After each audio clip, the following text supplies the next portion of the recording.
So here's how I want you to set up for the first drill. Whatever bat you're using, I don't care which one. If you're using a wiffle ball bat, go ahead and point your shoulder at the tee, your back shoulder. Turn your body, point your shoulder at the tee. Go ahead and snap your hammer right in front of your back shoulder. Point your shoulder to the tee and measure to your sweet spot perfectly away. From there, you're going to learn a progression downward into your stance. I'm going to use this bat because I like the way it pops at the maximum point of acceleration. At full speed acceleration, pop. As soon as my shoulder jerks, my hand's going to snap, and that's where that ball is going to pop. If I hear the ball back here, it's because I've begun to swing as I'm turning. You want to hold the bat and let it swing itself because of, didn't even do anything, centrifugal force. All I did was create the motion. The ball started to fly out on its own because I had really strong arms that were acting like rubber bands, working from the ground up. Watch my knees. And now I need to give myself some more room. All right, here's how I want you to step in. After you've measured the distance you need to get the sweet spot of your bat right over the tee, I want you to step in with your feet facing the tee. You're right there. Okay. Face the tee and turn your body back. 90 degrees. Facing the ball, your L shape away is right over there. So keep your hands right here, hold them out, and turn until your knob is pointing where your L shape goes. That's a 90-degree turn back. Hold that position, lift your bat, and create your 90-degree angles here. Nice little diamond shape.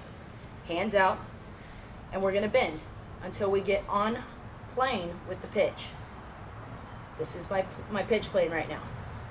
Okay, wherever my shoulders are. So I'm going to hold this position right here because I think that if I can pull my knees right here and keep my head still and stop right there, the bat's going to fly right through the ball, or the imaginary ball. Stare at the back, so I'm going to stare right here where the ball would be.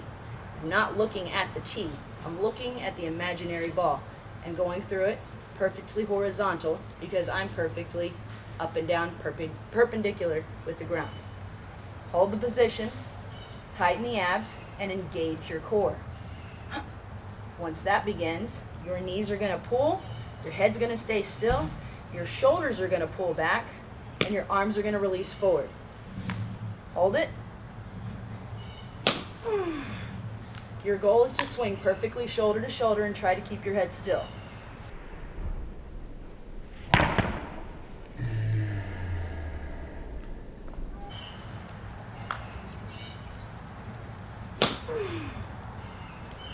And now let's spread our feet out.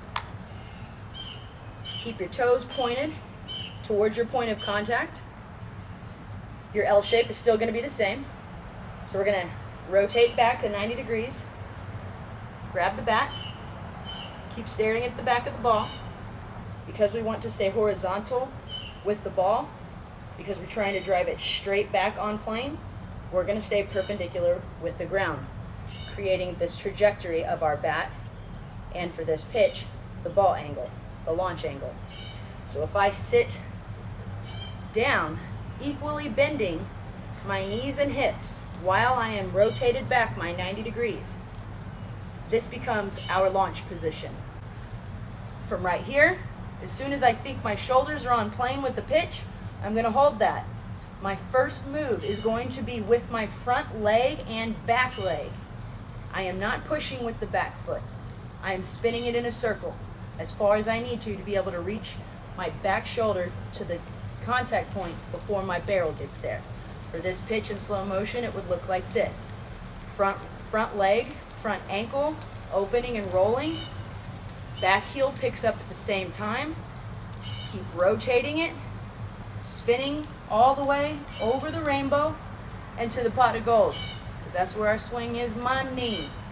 Rotating, firing out.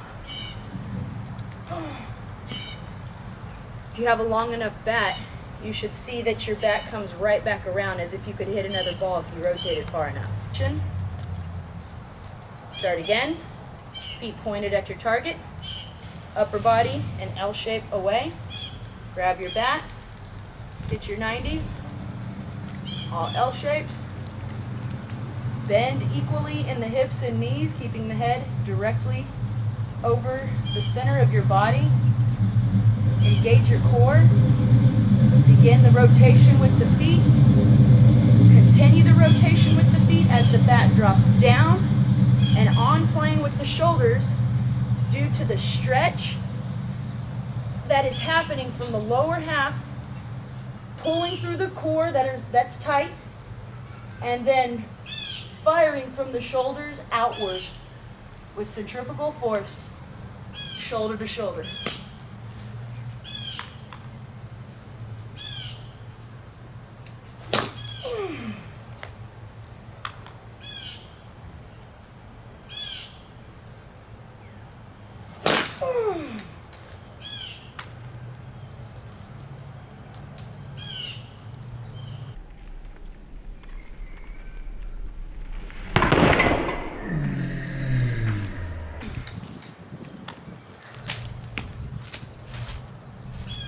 Then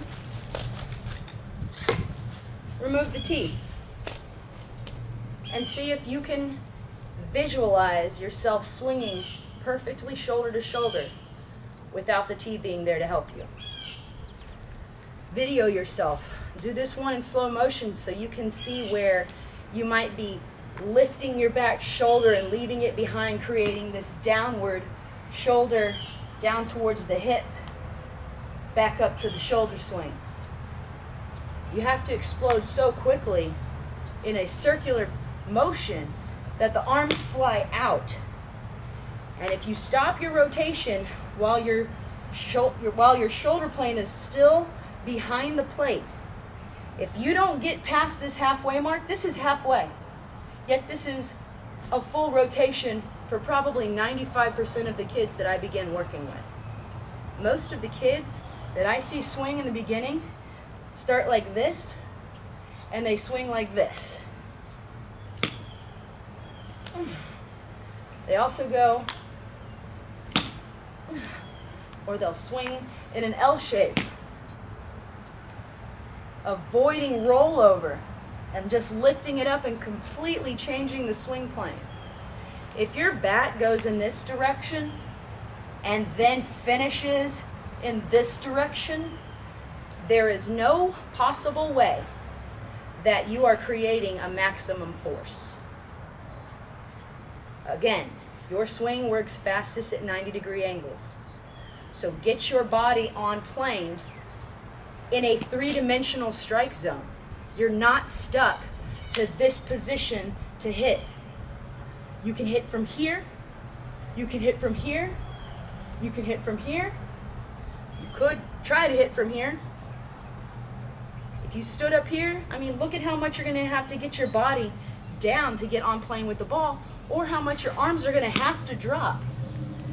Talking about hitting the back of the nail with the hammer. Look at how far that contact point is away. You cannot see the back part of that ball consistently. You've got to get your body on plane and push your contact point a lot further in front. So here's what it would look like if I was trying to hit that same high pitch where my body was perpendicular with the ground, trying to hit it directly back at a 0 degree. And what we can do is we can draw a straight line across the screen and see if I actually made that swing plane. Here we go.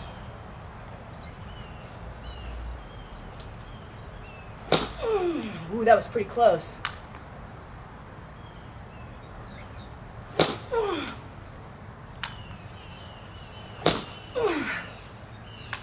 And if I took that swing plane down and tried to hit a home run,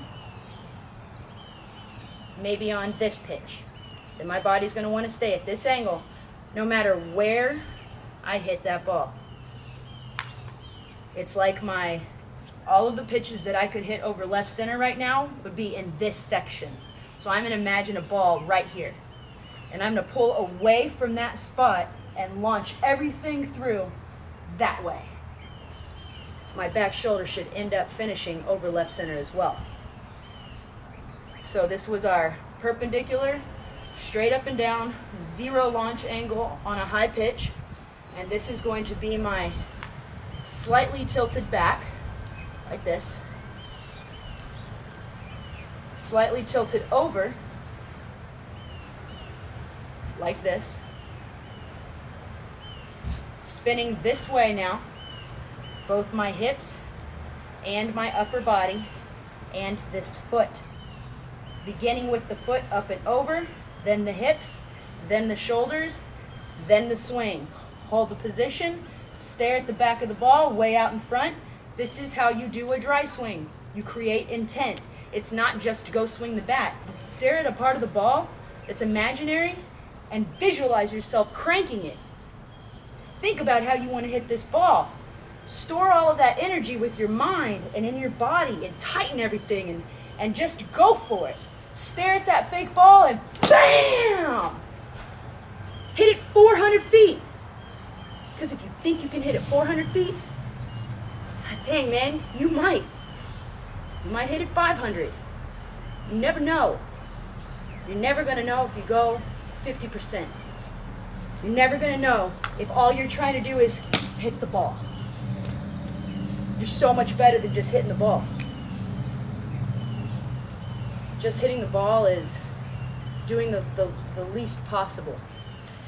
Here we go. Take your swing plane. Push your knees back a little bit and change your angle to a lower pitch. Now my swing plane is coming this way. And it's separating, boom, and connected by the abs. Every time you swing the bat, engage the core. How do you engage your core? How do you do that? It's like doing a sit-up. So when you lay down and you lean back and you tighten your abs to come up, that it's that feeling. If you haven't done a sit-up before, start doing them. In fact, let's start tonight. Just sit down, do a regular old sit-up. Lay down. Parents, if you want to hold your kids' feet, go for it. Teach them to lay down, hold their feet right here, and their goal is to tighten the core and lift. Lift. So you're going to do the same thing when we're hitting. And we're going to hold that all the way through our swing. Ooh, I'm dirty now. So I'm going to hold that from my load to finish. And if I can do that, and you can squeeze that bat and just hold it there instead of trying to hit it, trust that your hand-eye coordination is going to release it wherever your shoulder goes. And get your shoulder behind the ball.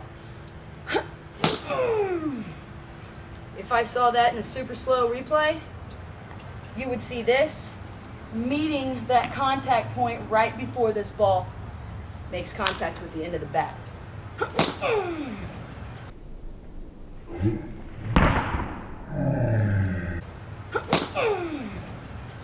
Those are some good swings.